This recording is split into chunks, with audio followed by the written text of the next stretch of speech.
Atos capítulo 9. Enquanto isso, Saulo, motivado pela ânsia de matar os discípulos do Senhor, procurou o sumo sacerdote.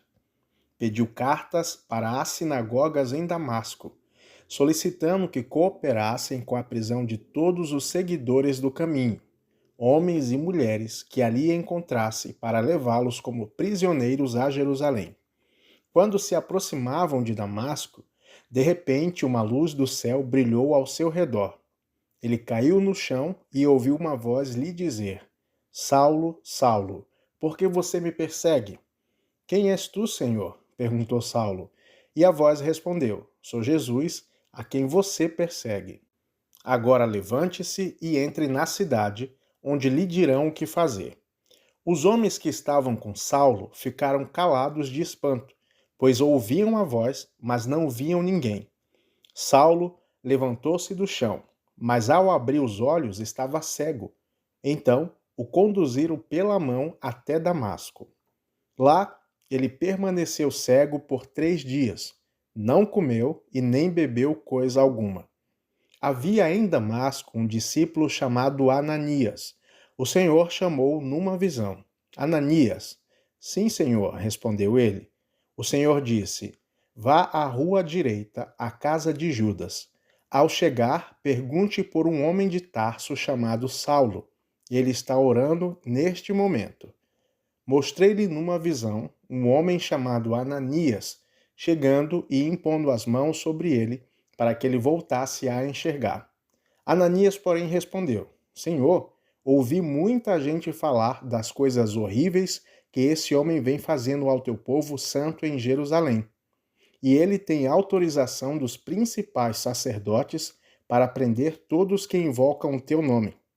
O Senhor, no entanto, disse: Vá, pois Saulo é um instrumento que escolhi para levar a minha mensagem aos gentios e aos reis, bem como ao povo de Israel. E eu mostrarei a ele quanto deve sofrer por meu nome. Ananias foi e encontrou Saulo.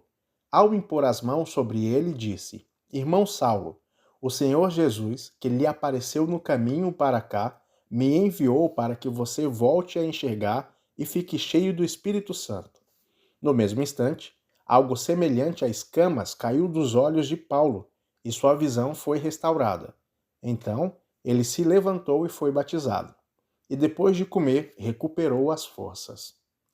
Saulo permaneceu alguns dias em Damasco com os discípulos. Logo começou a falar de Jesus nas sinagogas, dizendo: Ele é o Filho de Deus. Todos que ouviam ficavam admirados. Não é esse o homem que causou tanta destruição entre os que invocam o nome de Jesus em Jerusalém? Perguntavam.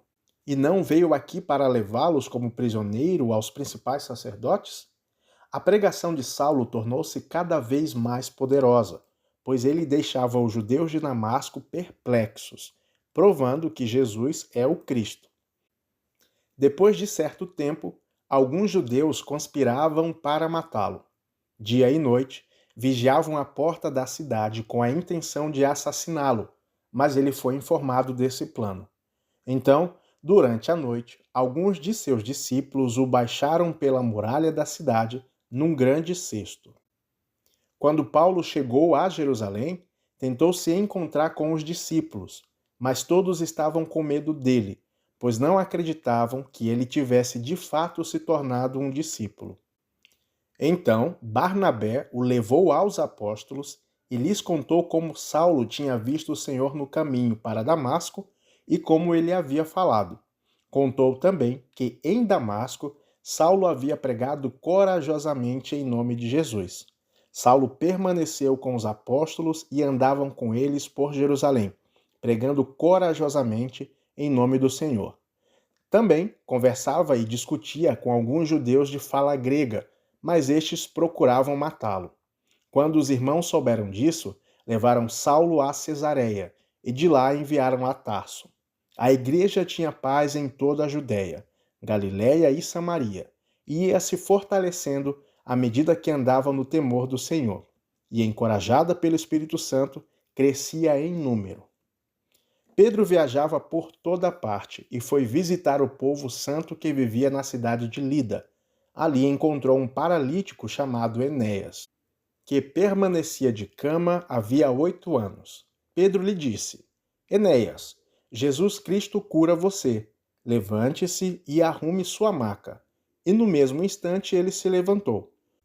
Todos os moradores de Lida e de Sarona viram Enéas se converterem ao Senhor. Havia em Jope uma discípula chamada Tábita, que em grego é Dorcas. Sempre fazia o bem às pessoas e ajudava os pobres. Por esse tempo, ficou doente e morreu. Seu corpo foi levado para o sepultamento e colocado na sala do andar superior. Quando os discípulos souberam que Pedro estava perto de Lida, enviaram 2 homens para lhe suplicar: Por favor, venha o mais rápido possível. Então Pedro voltou com eles e, assim que chegou, foi levado para a sala do andar superior. O cômodo estava cheio de viúvas que choravam e lhe mostravam os vestidos e outras roupas que Dorcas havia feito para elas. Pedro pediu que todos saíssem do quarto. Então, ajoelhou-se e orou.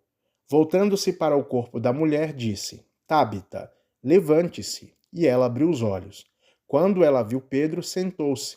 E ele deu a mão e a ajudou a levantar-se.